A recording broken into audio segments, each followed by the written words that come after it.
ठळक वर्तमानपत्र महत्त्वाच्या वर्तमानपत्रामधल्या ठळक बातम्या आपण आपल्याला दाखवणार आहोत। सुरुवात करूयात लोकसत्तापासून। लोकसत्तामधली अत्यंत महत्त्वाची अशी ही बातमी आहे। लोकसत्तापासून सुरुवात करतोय। ओबीसी आरक्षणाला धोका निर्माण झालाय। मुस्लिमांसाठीचे कर्नाटक प्रारूप हे लागू करण्याचा आता निर्णय घेण्यात आला। अत्यंत महत्त्वाची बातमी आहे लोकसत्तामधली। तर मी आमच्या टेक्निकल टीमला विनंती करेल की व्हिज्युअल्स प्ले करावे। ओबीसी आरक्षणाला धोका निर्माण झालाय। मुस्लिमांसाठीचे कर्नाटक प्रारूप लागू करण्याचा काँग्रेसचा डाव आहे असं मोदींनी म्हटलंय। ओबीसीच्या आरक्षणात मुस्लिमांना वाटेकरी करण्याचे कर्नाटकातील प्रारूप काँग्रेसला संपूर्ण देशभर लागू करायचंय। हा पक्ष सत्तेवर आला तर ओबीसीच्या आरक्षणाला धक्का लागेल अशी टीका पंतप्रधान नरेंद्र मोदी यांनी शनिवारी केली। गेल्या 10 वर्षात भाजपने स्थिर सरकार देऊन देशाची अतुलनीय प्रगती केली। राम मंदिराची उभारणी, काश्मीरमधील अनुच्छेद 370 हटवण्याचा निर्णय आणि विविध विकास कामांचे जाळे भाजपने निर्माण केले। जर काँग्रेस सरकार सत्तेवर आले तर हे सर्व बदलून ते सध्याच्या ओबीसी आरक्षणाला धक्का लावत मुस्लिमांना आरक्षण देईल असा आरोप पंतप्रधान नरेंद्र मोदी यांनी केला।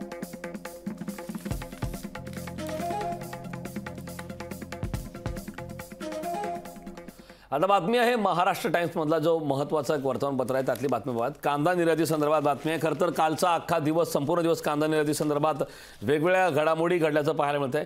कांदा निर्यातीस अखेर केंद्राने परवानगी दिली आहे। बांगलादेश, श्रीलंकेसह 6 देशांना 99,150 टन कांदा निर्यातीची परवानगी दिल्याची घोषणा केंद्र सरकारने शनिवारी केली। मात्र ही घोषणा जुनीच असल्याचं शेतकरी नेत्यांचं म्हणणं आहे। तर सरकारकडून मात्र हा नवा निर्णय असल्याचं सांगितलं जात आहे। यामुळे याबाबत आता संभ्रम निर्माण झालाय।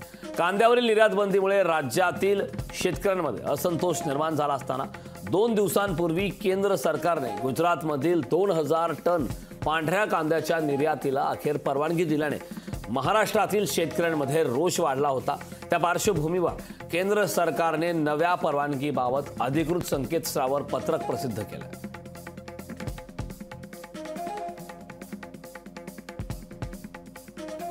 आता पाहूयात सामनामधील महत्त्वाची बातमी। मोदींमध्ये जबाबदारी घेण्याची पात्रताच नाही असं या दरम्यान सामनाच्या पहिल्या पानावरची महत्त्वाची बातमी आहे। काँग्रेसने 70 वर्षात काही केलं नाही असा कंठशोष करून सांगता तुम्ही काहीतरी करावे म्हणूनच तुम्हाला पंतप्रधान पदावर बसवलंय, पण जबाबदारी घेण्याची पात्रताच मोदींमध्ये नाही असा हल्लाबोल काँग्रेस नेत्या प्रियंका गांधी यांनी केलाय। लातूर जिल्ह्यातील उदगीरमध्ये महाविकास आघाडीचे उमेदवार डॉक्टर शिवाजी काळगे यांच्या प्रचारासाठी काँग्रेसच्या नेत्या प्रियंका गांधी यांच्या जाहीर सभेचं आयोजन करण्यात आलं होतं। यावेळी व्यासपीठावर आमदार अमित देशमुख, धीरज देशमुख यांच्यासह महाविकास आघाडीचे अन्य पदाधिकारी उपस्थित होते।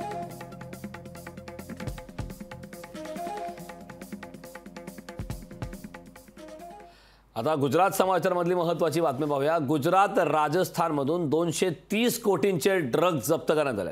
गुजरात एटीएस आणि नार्कोटिक्स कंट्रोल ब्युरोने शुक्रवारी रात्री अमरेली, गांधीनगर जिल्ह्यातील पिपलाज आणि राजस्थानमधील सिरोही आणि जोधपूर येथील 4 ड्रग्ज उत्पादन कारखान्यांवर एकाच वेळी छापे टाकले। एमडी ड्रग्ज, द्रव आणि क्रिस्टल 230 रुपये कोट्यावधींची मोठी रक्कम जप्त करण्यात आली। पोलिसांनी अहमदाबाद आणि गांधीनगरमध्ये राहणाऱ्या 2 मुख्य आरोपींसह 13 जणांना अटक केली। प्राथमिक तपासात एमडी बनवण्यासाठी लागणारा कच्चा माल वापी येथील कारखान्यातून पुरवला जात होता। हा संपूर्ण घोटाळा आंतरराज्यीय असल्याने आता एनसीबीच्या गुजरात एटीएसकडे तपास सुरू आहे।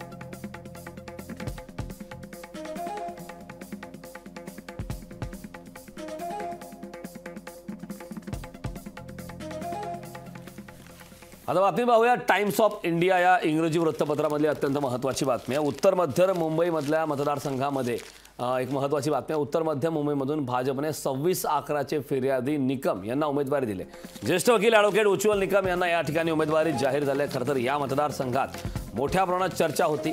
या ठिकाणी उमेदवारी नेमकी कोणाला दिली जाईल अशी चर्चा होती, मात्र त्या ठिकाणी आता उमेदवारी जाहीर झालेली आहे। पाकिस्तानी दहशतवादी अजमल कसाबच्या 26 आकराचा खटला आणि इतर दहशतवादी खटल्यांमधील सरकारी वकील उज्ज्वल निकम हे मुंबई उत्तर मध्य मतदारसंघातून भाजपचे उमेदवार आहेत।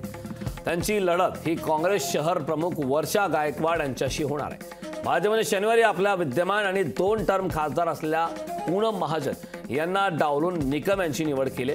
या घोषणेसह पक्षाने मुंबईतील 3 विद्यमान खासदारांना वगळले। इतर 2 मनोज कोटक हे मुंबई उत्तर पूर्व आणि गोपाळ शेट्टी हे मुंबई उत्तर मधून आहेत. कोटक यांच्या जागी मुलुंडचे आमदार मिहिर कोटेचा तर केंद्रीय मंत्री पियुष गोयल हे मुंबई उत्तर मधून निवडणूक लढणार आहेत. त्यामुळे खरं तर मुंबईची जी लढत आहे रंगतदार होण्याची शक्यता आता वर्तवण्यात येते. कारण या ठिकाणी आपण जसं पाहिलात मुंबई उत्तरमध्ये या जागेची वारंवार चर्चा पहिल्या दिवसापासून सुरू होती. अखेर त्या ठिकाणी वर्षा गायकवाड यांना महाविकास आघाडीने उमेदवारी जाहीर केली.